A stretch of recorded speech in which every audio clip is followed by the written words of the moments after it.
Buenas tardes, vamos a hablar de resonancia magnética de hipófisis. Esto para compartirlo en nuestras páginas de Aprende Imagenología de Diagnóstico Milenio y para la sesión con nuestros médicos endocrinólogos.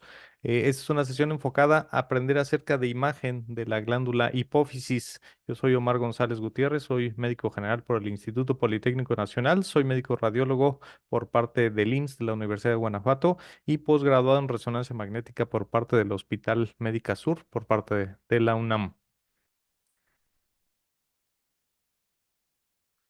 Bueno, de la hipófisis, Herófilo de Calcedonia, médico y anatomista griego del siglo III antes de Cristo, imagínense, 3 siglos antes de Cristo, llamó esta glándula hipófisis, que significa que se adhiere debajo, se refería a que se adhiere abajo del cerebro, ¿no? Cuando hicieron alguna disección. La hipófisis, aunque pequeña, es la causa de grandes cosas, fue lo que después de años de estudio concluyó. Esto viene escrito en The Western Medical Tradition, el cual se recapituló del 800 antes de Cristo a 1800 después de Cristo, de Lawrence y Conrad y otros autores. Bueno, como introducción, debido a la amplia variedad de tejidos en esta región, una masa neoplásica en la hipófisis o cualquier lesión similar a un tumor puede originarse de cualquiera de los componentes de los distintos tejidos que hay. Ahorita vamos a ver qué tipo de tejidos hay. Esto explica la gran diversidad de diagnósticos diferenciales posibles que hay en la zona. La mayoría de las lesiones en esta región son macroadenomas, microadenomas, por mucho las lesiones más frecuentes. También puede haber aneurismas, cráneofaringiomas o meningiomas. El manejo diagnóstico y el tratamiento subsiguiente de estas condiciones a menudo requieren un enfoque multidisciplinario que incluye radiólogos, neuroradiólogos, neurocirujanos, endocrinólogos, oncólogos y patólogos.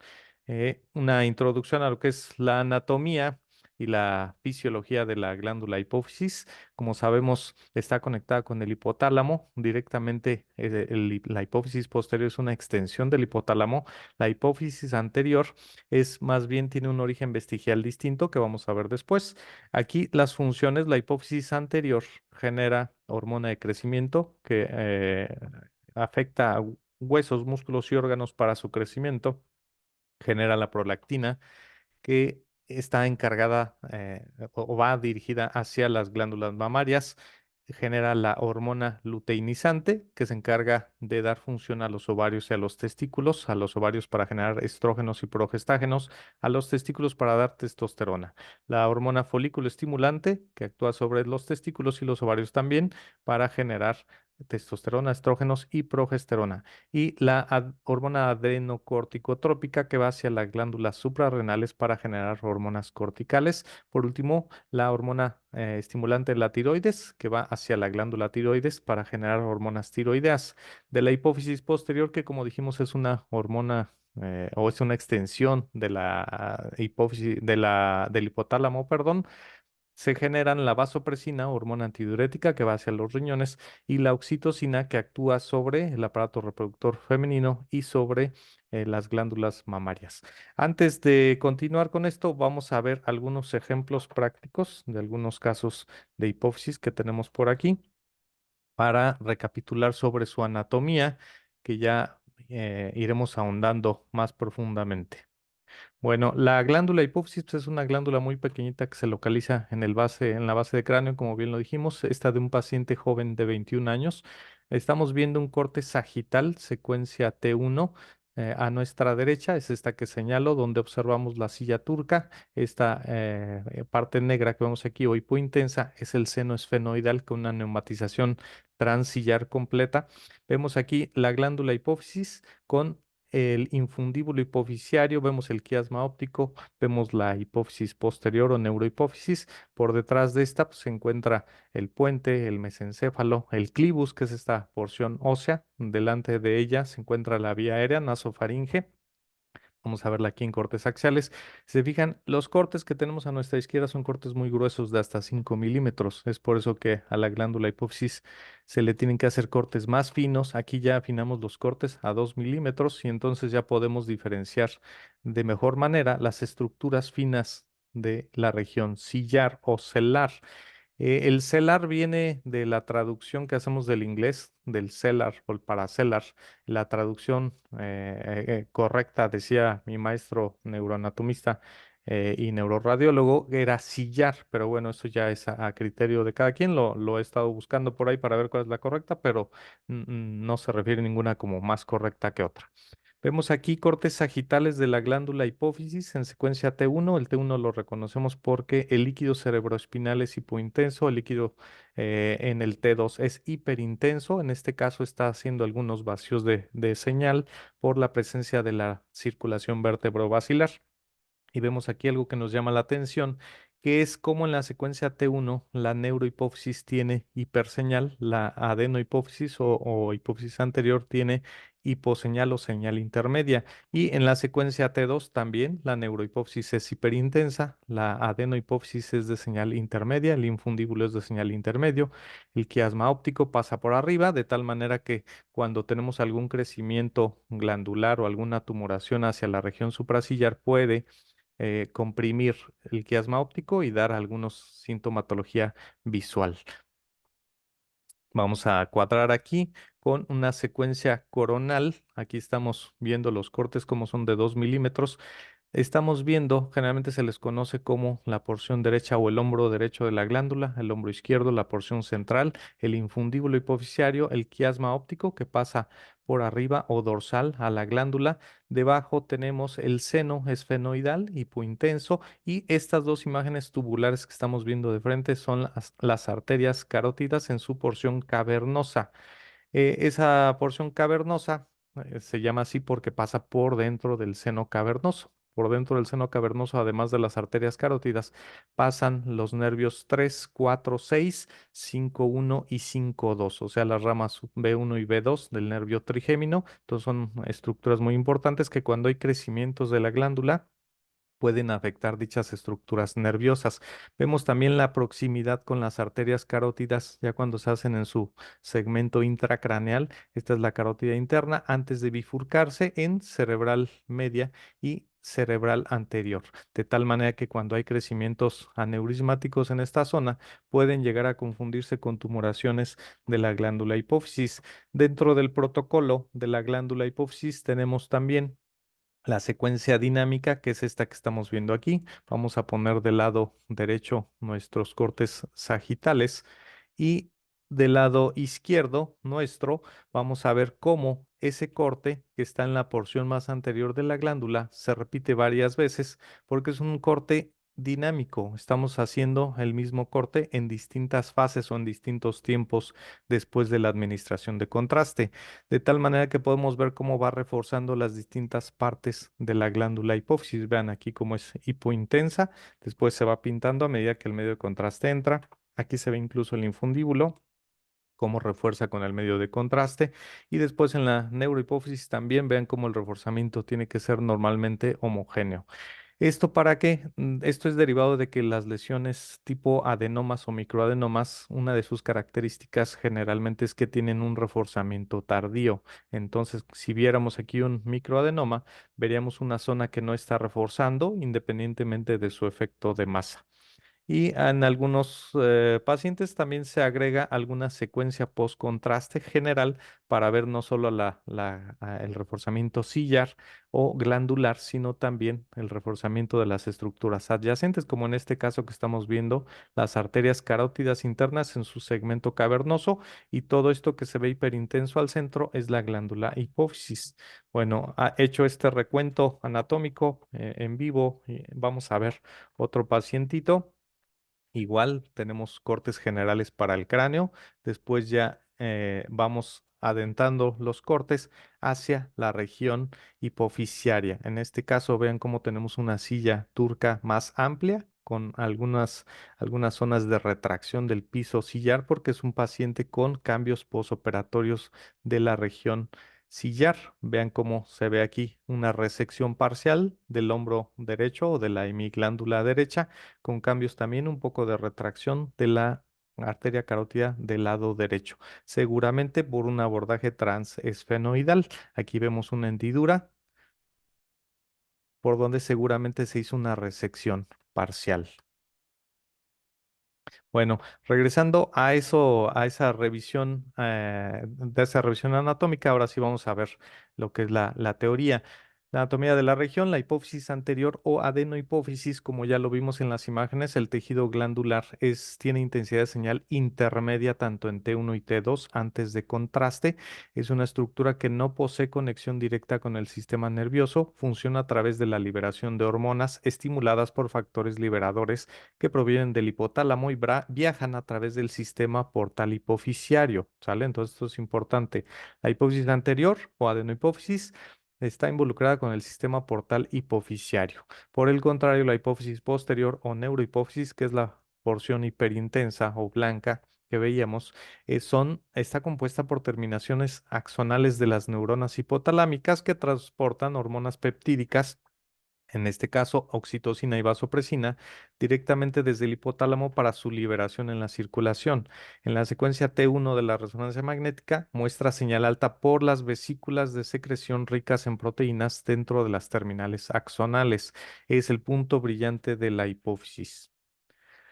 Bien, la tomografía contra la resonancia en la región sillar. Estas son imágenes de tomografía de silla turca que hace muchos años se utilizaba la tomografía. En la medida que se ha ido desarrollando la resonancia, se ha visto que tiene más contraste. Del lado izquierdo tenemos una reconstrucción multiplanar sagital con ventaneo para tejidos blandos, donde sí se observa muy bien el componente óseo, pero el tejido glandular no se observa tan bien como lo veíamos en la resonancia. De este lado, del lado derecho, tenemos un corte coronal justo a la mitad de la glándula hipófisis, donde observamos el tejido. Observamos las clinoides, observamos el techo del seno esfenoidal y la neumatización del seno esfenoidal. En este otro paciente de abajo a la izquierda tenemos una glándula hipófisis con un poco mejor de diferenciación entre el líquido cerebroespinal de la cisterna suprasillar y la glándula. Vemos de mejor manera las clinoides anteriores, posteriores, el piso de la silla turca, una neumatización a la mitad de la silla turca y vemos un ventaneo óseo donde vemos aquí toda la neumatización del seno esfenoidal, clinoides posteriores. Este foco es especialmente para ver el hueso. De aquí concluimos que la tomografía es excelente para ver cambios óseos, calcificaciones o remodelación en la silla turca, no tanto la glándula hipófisis. Aquí tenemos una comparación de un corte sagital de tomografía con un corte coronal de tomografía y sus correspondientes cortes en T1 de resonancia magnética sagital, donde se diferencia de mejor manera la adenohipófisis, la neurohipófisis hiperintensa. Vemos el hueso cómo cambia de ser hiperdenso en tomografía a ser de señal intermedia a alta en la resonancia, secuencia T1, también señal intermedia en secuencia T2. Vemos la glándula, a veces se diferencia bien el T2, a veces no tanto. Vemos incluso aquí el trayecto de la arteria basilar que va por delante o anterior o rostral al puente. Y en los cortes coronales, vean la diferenciación entre el corte de tomografía, reconstrucción coronal, contra los cortes secuencias T2 y T1. Obviamente se ve mucho mejor la diferenciación en la secuencia de resonancia magnética. Es por eso que la tomografía de hipófisis, prácticamente donde hay resonancia, ya no se utiliza o solo si sabemos que hay una lesión ocupativa y queremos ver cómo está el efecto de remodelación del piso o de las clinoides en la silla turca. Otra imagen después de contraste, vemos corte sagital T1 postcontraste, donde se observa el reforzamiento moderado normal que tiene la glándula hipófisis con el medio de contraste, el infundíbulo hipofisiario y las estructuras vasculares. Y vemos el corte coronal, donde se observa también de un paciente joven una elevación central de la glándula hipófisis. Estos puntos negros son las arterias carótidas en su segmento cavernoso y estos puntos que vemos aquí ovales corresponden al quiasma óptico. Y esto que vemos aquí al centro hipointenso es el tercer ventrículo. Entonces, cuando hay crecimientos de la glándula hipófisis, suelen tener efectos sobre el tercer ventrículo. Bien, se Hizo esta comparativa entre tomografía y resonancia magnética en la región sillar, ya de un estudio de hace algunos años, 1991. Se comparó la resonancia con la tomografía y desde entonces, desde 1991, ya en la literatura anglosajona, se aceptó que la resonancia es el método preferido para evaluar macroadenomas pituitarios debido a su capacidad de detallar estructuras blandas y la dinámica tumoral. ¿Vale? Estas imágenes pues son de 1991, obviamente son de otra calidad, tenían, eran más pixeleadas, pero ya desde entonces ya se sabía que la resonancia ya y estaba sustituyendo a la tomografía. La anatomía de la región sillar ya la observamos, la glándula hipófisis, el infundíbulo hipofisiario, el quiasma óptico, tanto en secuencia T1 como en secuencia T2, ya lo vimos en vivo y en directo. Las secuencias dinámicas, ya les expliqué al principio, se hacen varios cortes en los mismos lugares, observando cómo va reforzando en cortes coronales la glándula con la búsqueda de encontrar zonas de retraso en el reforzamiento o reforzamiento anormal en la glándula hipófisis. Entonces, un punto de aprendizaje, los microadenomas o los adenomas hipofisiarios generalmente tienen retraso en la perfusión en la fase dinámica de contraste. Toda glándula hipófisis debe tener secuencia dinámica con cortes finos que tienen que ser de 2 milímetros o más finos. Bien, se debe incluir también una secuencia vascular angio 3 de TOF, como lo vimos, la proximidad de las arterias carótidas en su segmento cavernoso puede haber lesiones o dilataciones aneurismáticas que se confundan con lesiones dentro de la silla turca por esta proximidad que vemos. Vean las carótidas internas, su segmento cavernoso, aquí su segmento intracraneal. Esta es la porción de la carótida interna, la única porción intracraneal antes de separarse en cerebral media y cerebral anterior. Generalmente, si vemos un aneurisma de la silla turca, lo va a ser dependiente de la cerebral anterior o de la cerebral media o de plano de la carótida interna en su segmento intracraneal.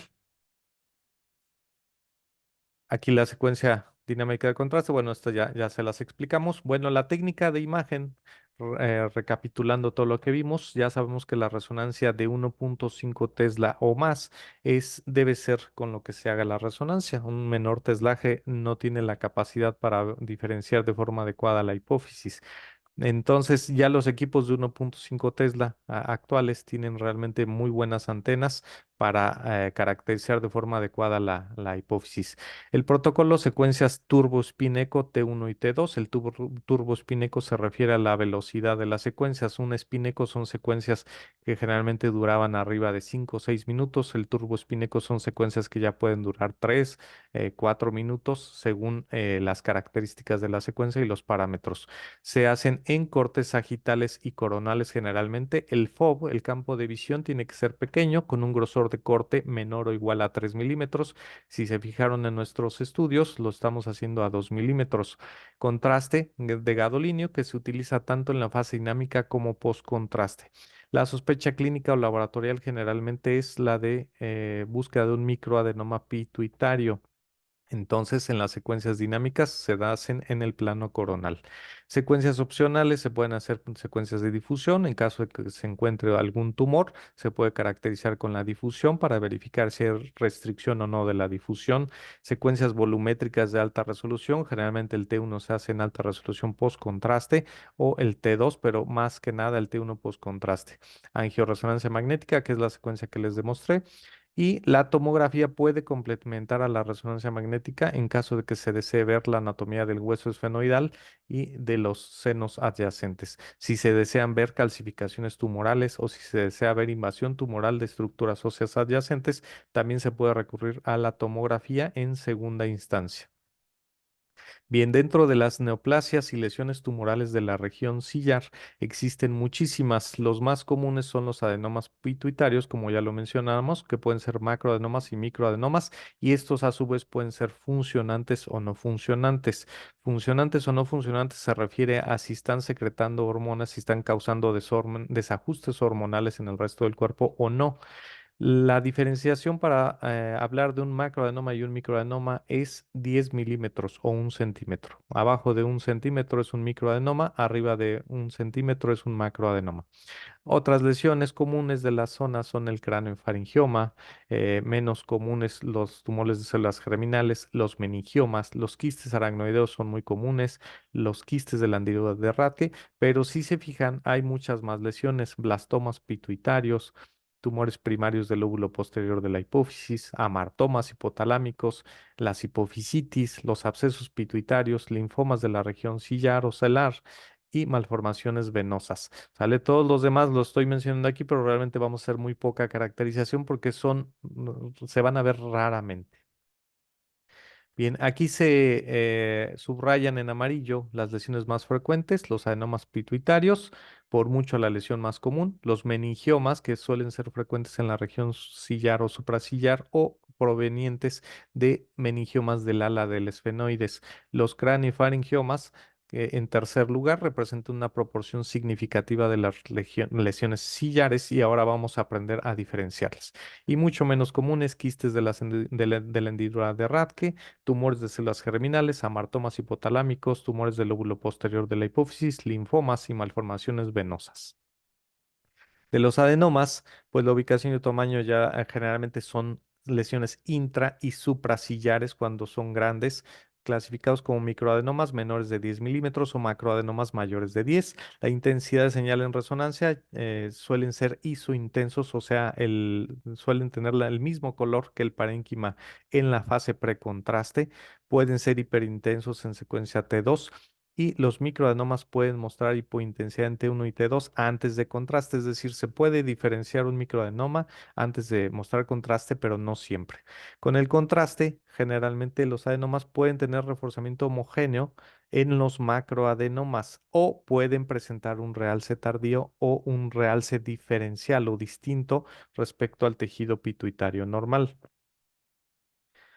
De los microadenomas, aquellos que son menores de 10 milímetros, solo el 22%, o sea, uno de cada cinco, suelen ser funcionales. Y de los macroadenomas suelen ser funcionales el 75, hasta el 74%, es decir, 3 de cada 4 macroadenomas suelen ser funcionales. Y hasta 41% son secretores de prolactina, hasta 5% son secretores de adenocorticotropina. Bien, pueden tener efecto de masa cuando son macroadenomas, pueden causar ensanchamiento de la silla turca, que es un hallazgo que puede observarse en la radiografía o en la tomografía. Pueden comprimir el quiasma óptico por la proximidad que mencionábamos, causando defectos del campo visual. Características especiales, los adenomas prolactinomas tienden a ser más blandos y pueden presentar hemorragias internas. Vamos a ver algunos casos de ejemplo. La invasión del seno cavernoso y el crecimiento suprasillar son más comunes por obvias razones en los macroadenomas.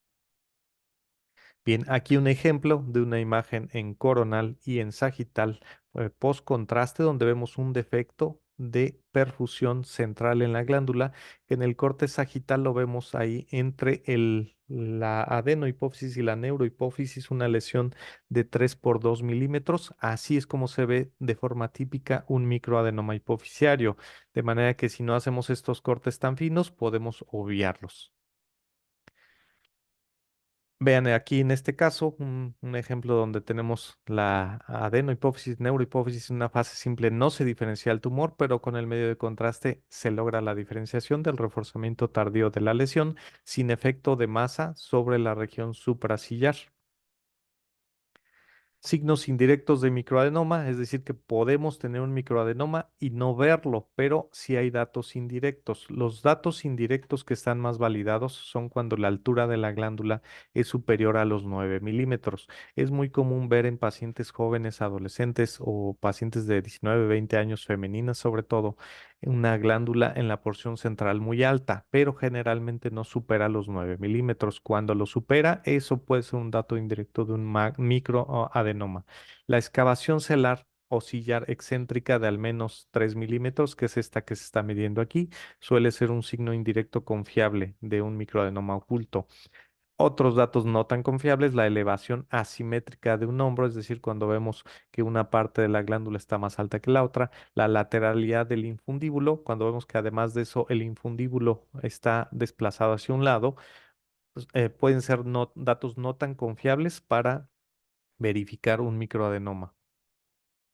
Bueno, salió por ahí algún artículo que a lo mejor se van a encontrar, que es muy reciente, es un artículo de 2015, donde se hizo tomografía dinámica de contraste y se sugirió que podía detectar los microadenomas funcionales de mejor manera que contra la resonancia convencional. ¿Qué quiere decir esto? Este estudio ya lo revisé y realmente está sesgado porque no se comparó la tomografía dinámica contra la resonancia dinámica, o sea, la perfusión, sino que se hizo nada más secuencias convencionales de resonancia contra tomografía dinámica. Y entonces ellos dijeron, pues puede tener potencial para detectar los microadenomas que no detecta la resonancia. La realidad es que esta historia ya la vimos nosotros en el infarto cerebral. Igual la tomografía dinámica de contraste se empezó a utilizar primero en el infarto cerebral, pero ya cuando se hizo también la resonancia dinámica de contraste desplazó completamente la tomografía. Entonces, prácticamente, para mí es un estudio que se hizo en Japón, pero no tiene validez para mayor mención. Bueno, esto es parte de lo que hicieron. Ellos evaluaron distintos microadenomas secretores, le hicieron fase dinámica a sus tomografías y detectaron algunas lesiones que no se habían detectado en resonancia convencional. Bueno, algunas características de una silla posoperada, una silla a la cual ya se le resecó un adenoma hipoficiario. Vean cómo cambian las características de la glándula. Desde luego hay mucho menos tejido. El lado que se haya operado, pues desde luego va a tener retracción del piso porque el abordaje generalmente es transesfenoidal. Vean aquí cómo hay una asimetría en la glándula. Vemos a veces que no hay algunos componentes o algunas celdillas del seno esfenoidal. Vemos aquí cómo seguramente se metieron, extrajeron o retiraron aquí microadenoma del hombro derecho, de la hemiglándula derecha, y vean cómo queda asimétrico el infundíbulo hipoficiario. Vean aquí cómo en este pacientito tiene una hendidura del piso, tiene una glándula escasa con lo que aparenta ser un aracnoido celecillar. En realidad es que hubo una resección en esta zona. Este es un pacientito de un seguimiento, un paciente con un macroadenoma hipoficiario. Vean el gran tamaño de esta lesión que parece pera o que parece muñeco de nieve, que es una de las características de imagen que van a ver descritas de los macroadenomas. Este gran muñeco de nieve, una lesión bilobulada con localización intrasillar, suprasillar de señal alta en secuencia T2, ligeramente heterogénea, con gran efecto de masa sobre la cisterna suprasillar y también que está causando moldeamiento del piso sillar. Vean aquí también cómo empieza a involucrar o envolver la arteria carótida interna en su segmento cavernoso. Ahorita vamos a ver algunas características. Esta es una secuencia sagital antes de contraste, como la señal de la lesión es hipointensa y no se logra diferenciar del parénquima glandular subyacente. Hay un moldeamiento del piso sillar y está creciendo de forma importante hacia la región suprasillar. Otro ejemplo de silla posoperado, más bien es del mismo paciente después de que se operó. Vean todo el hueco que hay en el seno esfenoidal. No hay celdillas prácticamente porque se metieron por aquí y hicieron la resección tumoral. Entonces vean cómo el quiasma óptico vuelve a su posición y solo queda tejido residual en la región glandular del mismo paciente. Vean cómo quedó este seno y cavidad nasal deformes. Toda la resección del tumor, vean cómo solo esto es lo que quedó de resección. Este es el hueco que quedó en un paciente posoperado. Bien, de los adenomas pituitarios funcionantes vamos a mencionar el concepto. Los adenomas pituitarios funcionantes son aquellos productores de hormona. Como ya vimos, aquí estamos comparando el microadenoma con el macroadenoma. Los microadenomas pueden ser escandalosos por cuando producen o cuando son secretores de hormonas y los macroadenomas generalmente solo van a ser Ruido cuando empiezan a hacer efecto de masa, ¿sale? Cuando empiezan a deformar el sillón sobre el que están sentados o tener efecto de masa sobre otras estructuras, aunque también ya vimos en las estadísticas que un alto porcentaje, hasta 3 de 4, son funcionantes. Bueno, produce un exceso de hormonas causando síndromes clínicos específicos. Los síntomas comunes pues van a variar según la hormona que están produciendo. Prolactinomas generalmente producen galactorrea, infertilidad, enfermedad de Cushing, obesidad centrípeta, hipertensión, acromegalia, aumento de tamaño de extremidades, cambios faciales cuando están produciendo hormona del crecimiento. El diagnóstico clínico, desde luego, con niveles hormonales elevados, pruebas de función endocrina específicas y el tratamiento médico, fármacos para reducir la producción hormonal, agonistas dopaminérgicos para prolactinoma generalmente, pero solo se trata de forma medicamentosa cuando no hay un efecto de masa de un macroadenoma que esté afectando otras estructuras. En algunas ocasiones se puede utilizar tratamiento quirúrgico y radioterapia, como es la resección transesfenoidal o la radioterapia si no responde a medicación. Los no funcionantes son aquellos adenomas que no secretan hormonas activas detectables y a menudo son descubiertos por su efecto de masa, como los defectos visuales o los efectos de masa sobre otras estructuras. Síntomas comunes generalmente son asintomáticos inicialmente, pueden producir después cefaleas, problemas visuales por compresión de las estructuras adyacentes. El diagnóstico muchas veces se diagnostican de forma incidental en otros estudios y generalmente se vigilan hasta que empiezan a causar síntomas relevantes. La cirugía y la radioterapia están indicadas para aliviar los síntomas de efectos de masa o controlar el crecimiento postoperatorio. Bueno, vamos a hablar de algunos otros conceptos como son la neumatización sillar y por qué es importante. Esto se refiere a qué tanto hueso tiene el seno esfenoidal. ¿Sale? Aquí estamos viendo una neumatización conchal, quiere decir que esto, en lugar de tener aire, tiene hueso. Es desde luego un abordaje muy difícil para el neurocirujano que se mete para el abordaje. La neumatización preesfenoidal es aquella que puede permitir un acceso por la clinoides anterior a la región sillar y la neumatización postesfenoidal o sillar o transillar es aquella que permite un acceso completo a todos los componentes de la silla turca. Entonces, desde luego que el neurocirujano va a preferir siempre encontrarse con neumatizaciones postesfenoidales o transillares. Aquí ejemplos de neumatizaciones sillares. Vean aquí cómo es una neumatización presillar, donde hay una parte que permite el acceso de forma anterior, pero hay una parte conchal osificada posterior. Vean en este caso cómo tenemos una neumatización hasta la mitad de la silla turca y en este caso una neumatización completa de toda la silla turca que permite un acceso quirúrgico completo a todos los componentes de la glándula. La clasificación de NOSP es importante para los tumores de hipófisis. Tiene que ver con la invasión del seno cavernoso de los macroadenomas. Vamos a verlo en esquemas que es más fácil. Este es un corte coronal donde observamos la hipófisis, donde observamos la arteria carótida interna en su segmento cavernoso y en su segmento craneal. Entonces se habla de un grado cero de NOSP cuando no rebasa esta línea que une los segmentos de la carótida interna. Un grado uno cuando no rebasa la línea media de estas dos arterias. Un grado 2 cuando rebasa el margen lateral que une estas dos arterias y un grado 3 cuando rebasa completamente este margen. ¿Sale? Y se habla de un grado 4 cuando lo rebasa por debajo. Vamos a regresarnos de forma más detallada porque estos autores en el 2015 hicieron una gran diferenciación entre lo que es la invasión de la arteria carótida interna en su segmento cavernoso por arriba y por abajo. Y ellos detectaron que tienen una implicación pronóstica distinta cuando el rebase es por abajo. Entonces, estas lesiones las subclasificaron en 3A y 3B. ¿Sale? Aquí lo pusieron ellos, tumor envolvente, pero no completamente la carótida interna, pero ellos ya lo subclasificaron en 3A y en 3B por clasificación, por secuelas pronósticas que tenían.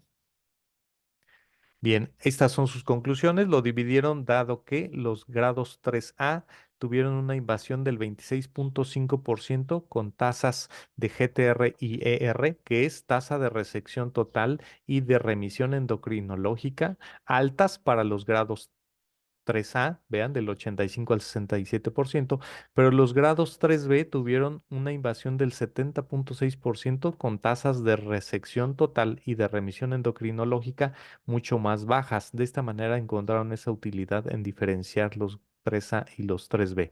Sus conclusiones es que la clasificación propuesta demostró que a medida que aumenta el grado, aumenta la probabilidad de invasión quirúrgica y disminuyen las posibilidades de tasas de resección total y de remisión endocrinológica, es decir, de éxito al tratamiento. Entonces, se sugirieron añadir estos grados para distinguir entre los resultados o cómo van a responder los pacientes a los distintos tratamientos. Bien, aquí un ejemplo de un macroadenoma hipofisiario, que es uno que ya hemos visto, una imagen en muñeco de nieve con una tumoración bilobulada que se encuentra intrasillar y suprasillar de aspecto heterogéneo con reforzamiento moderado con el contraste. Bien, pasando ya a otras lesiones que nos vamos a encontrar en la región sillar, el aracnoidocele sillar son expansiones quísticas de la membrana aracnoide hacia la silla turca, a menudo asociadas con la presencia de líquido cerebroespinal. Clasificaciones, por ahí algunas clasificaciones, como esta que es un grado 1, que es pequeño, confinado a la silla turca, sin desplazamiento significativo de estructuras adyacentes. El grado 2, que es un aracnoidocele moderado, que extiende hacia el seno esfenoidal o el diafragma celar, con desplazamiento ligero de la hipófisis. Y el grado 3, que es grande, involucra una extensión significativa fuera de la silla turca y puede comprimir el quiasma óptico o invadir el tercer ventrículo. Aquí un ejemplo de un aracnoido celecillar que lo vemos como una proliferación quística de color de líquido cerebroespinal que adosa el piso, perdón, el diafragma sillar en sentido caudal y vean cómo el parénquima hipofisiario se queda adosado al piso sillar. Es un ejemplo muy común, lo vemos con mucha frecuencia en la clínica. Bueno, en este artículo se evaluó o se comparó la medición convencional o los protocolos convencionales contra los protocolos volumétricos. Este estudio lo hicimos en Médica Sur junto con el investigador, el doctor Ernesto Roldán Valadez y la doctora Ana Cristina García Ulloa, que es endocrinóloga. Y entonces en este estudio detectamos que la evaluación volumétrica tenía una mayor tasa de fiabilidad, sobre todo cuando hay microadenomas hipofisiarios. ¿Qué quiere decir? Que permitía mejores seguimientos las secuencias volumétricas, sobre todo cuando eran microadenomas que estaban sometidos a radioterapia. La evaluación volumétrica nos permitía mejores controles post-tratamiento. Entonces, se sugirió ir integrando los protocolos volumétricos a estos pacientes ya diagnosticados con microadenomas para hacer mejores seguimientos. Los resultados del estudio demostraron que la volumetría tridimensional fue más precisa que el método geométrico para estimar los volúmenes tanto de las glándulas como de las lesiones. Aquí vamos a ver otro ejemplo. Ya estos ejemplos son muchos, como son lesiones poco comunes, son ejemplos obtenidos de una revisión muy extensa que hicieron en Neuroradiology de todas las lesiones diferenciales de los tumores hipofisiarios. Es un estudio, es un artículo súper interesante, muy extenso, donde hicieron incluso correlación tanto por imagen como quirúrgica y patológica y súper reciente del 2023. Entonces las imágenes son de alta calidad y lograron diferenciar muy bien todos estos tipos de tumores. Los macroadenomas, que es una lesión grande, hipointensa en T2, hiperintensa con contraste que ocupa la región intrasillar, suprasillar, comprime el quiasma óptico generalmente, moldea el piso de la silla turca. En cortes coronales, vean cómo crece de forma central, a veces desplaza el quiasma óptico y a veces llega a obliterar el piso del tercer ventrículo. Son lesiones que vemos con mucha frecuencia. Otro adenoma suprasillar, vean en este caso cómo se logra diferenciar la glándula normal de la lesión suprasillar, que incluso tiene una señal heterogénea, porque esta es era un adenoma secretor de prolactina, que como dijimos, pueden ser susceptibles a sangrar. Entonces, eso los hace, el contenido de sangre los hace discernibles del tejido normal.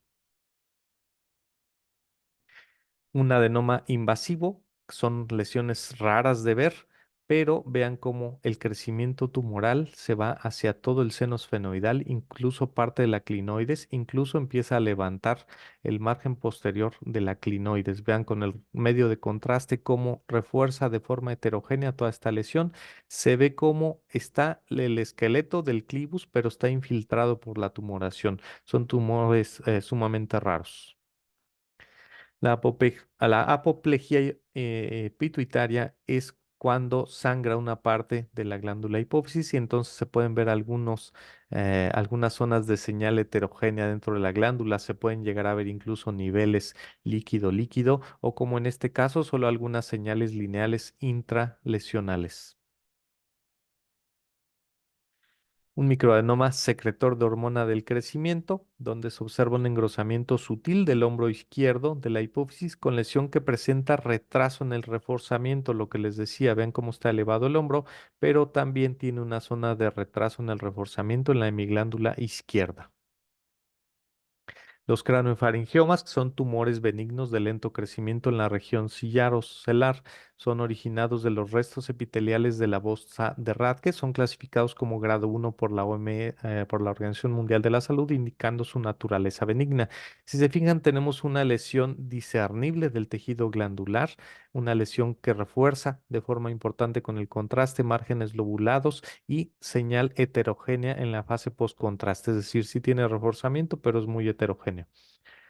Otro cráneo faringioma adamantinomatoso, que es una lesión, aquí parece un Mickey Mouse, una lesión heterogénea con señal baja heterogénea y con señal alta heterogénea, márgenes lobulados que crece hacia la región supracillar, da un aspecto de pseudo muñeco de nieve, sin embargo, es discernible del tejido glandular normal, como en este caso. Vean aquí el reforzamiento, en lugar de ser un reforzamiento homogéneo de un macroadenoma, es un reforzamiento heterogéneo periférico.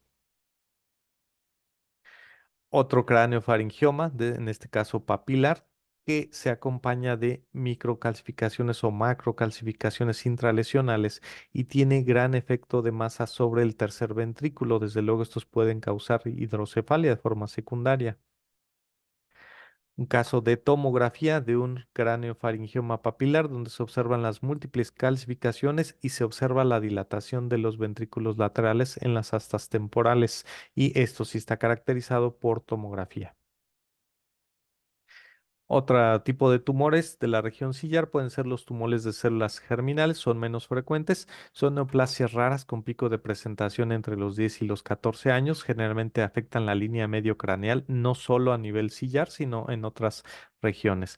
Manifestaciones clínicas, diabetes insípida, pérdida visual, disfunciones hipotalámico-hipofisiaria, hidrocefalia y posible diseminación metastásica.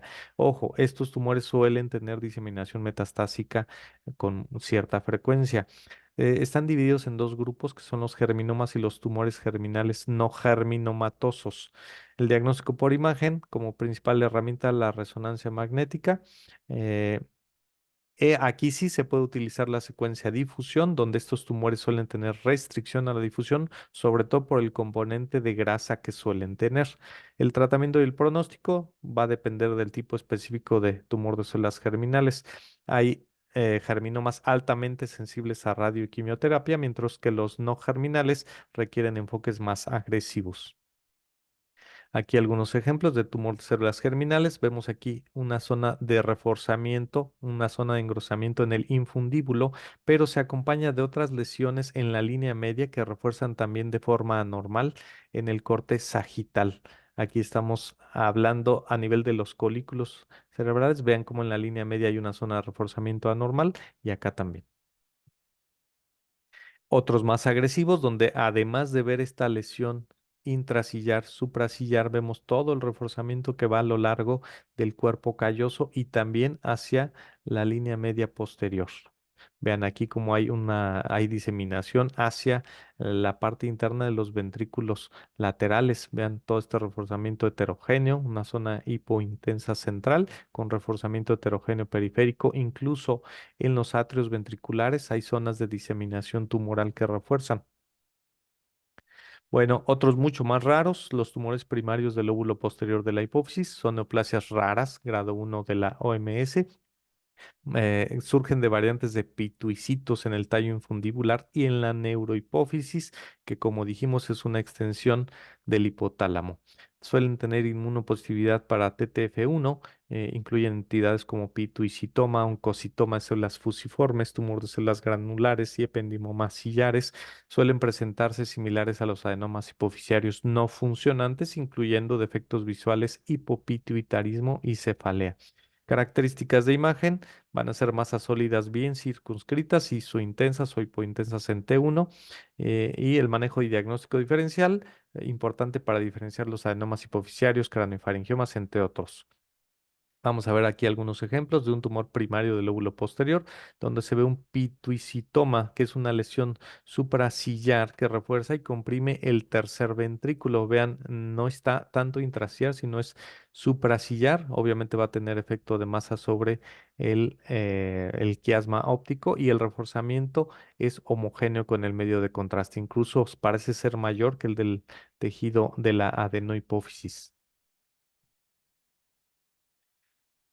Otro tumor del lóbulo posterior de la hipófisis, en este caso un oncocitoma, donde vemos una lesión suprasillar discernible del tejido de la adenohipófisis con un reforzamiento moderado con el medio de contraste y efecto de masa sobre el quiasma óptico y sobre el tercer ventrículo.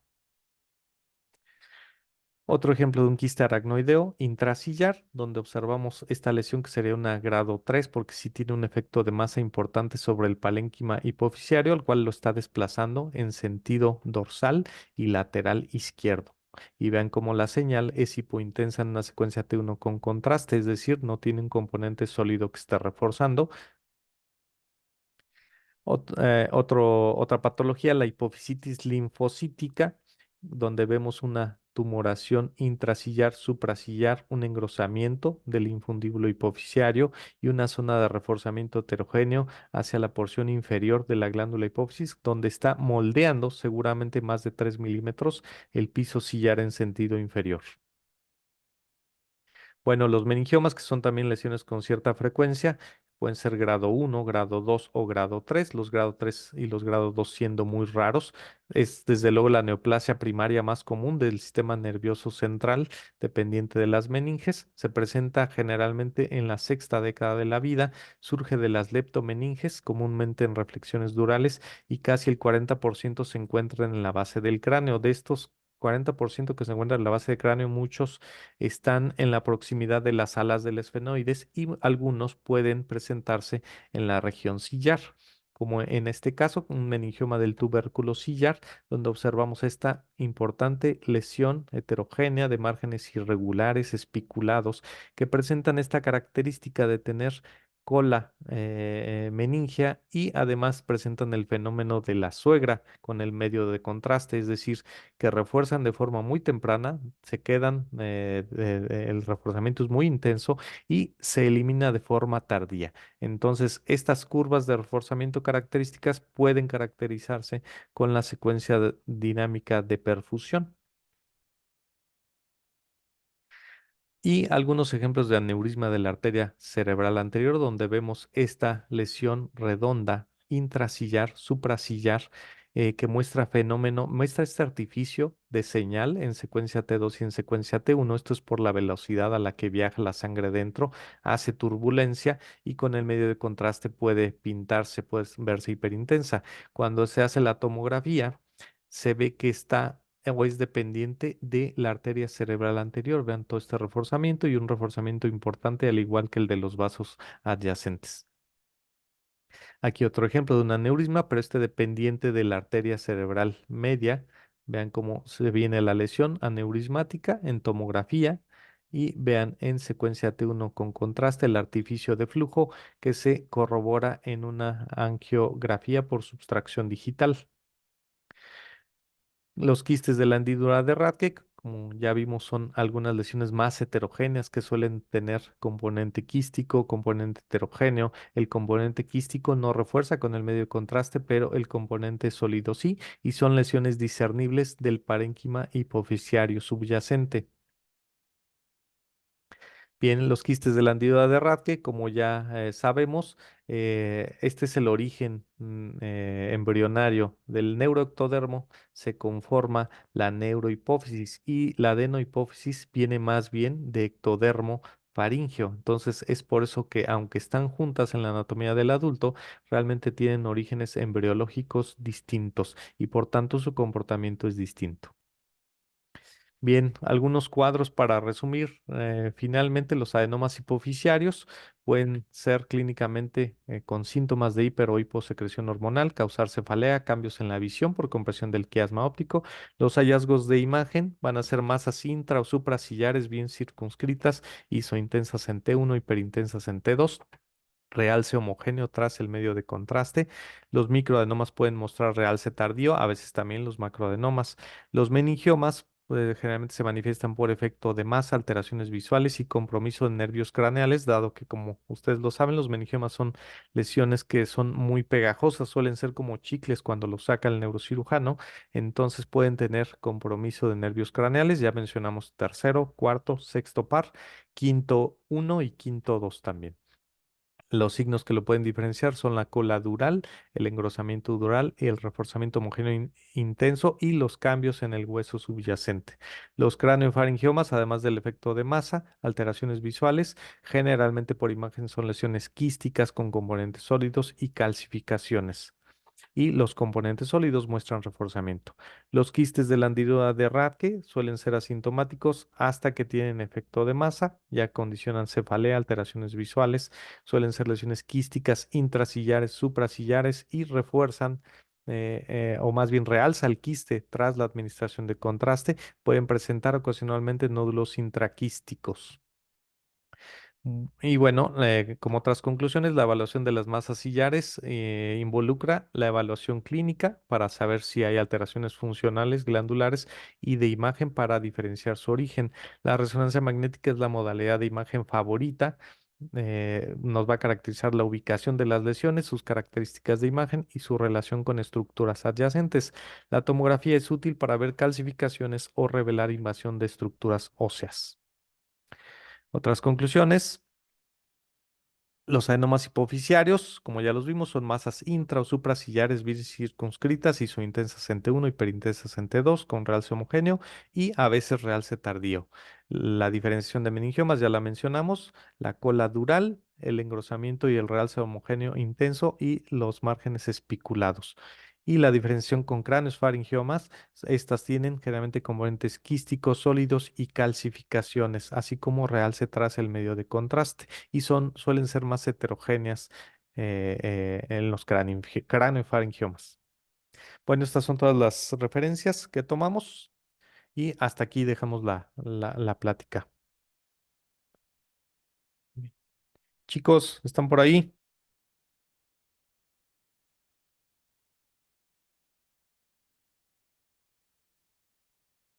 Hola, hola. Ay,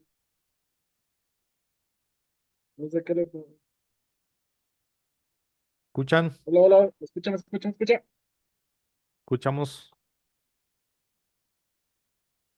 Se puso muy lenta mi computadora. Bueno, ¿todo bien? ¿Aprendieron Sí, algo? pero sí, todo bien, Doc. Bueno, perfecto. Van a pasar a la posteridad cuando vean ese video en YouTube.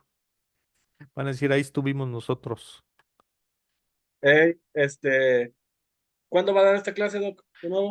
Esta va a ser una ponencia privada en un restaurante que nos invitaron los endocrinos. Ah, ok. ¿Sale? Muy bien, Dice chavos. Marco que también, dice Ajá. Marco que también está, pero que no pudo activar el micrófono. Bueno, lo perdonamos. ¿Sale? Nos vemos al rato, chavos.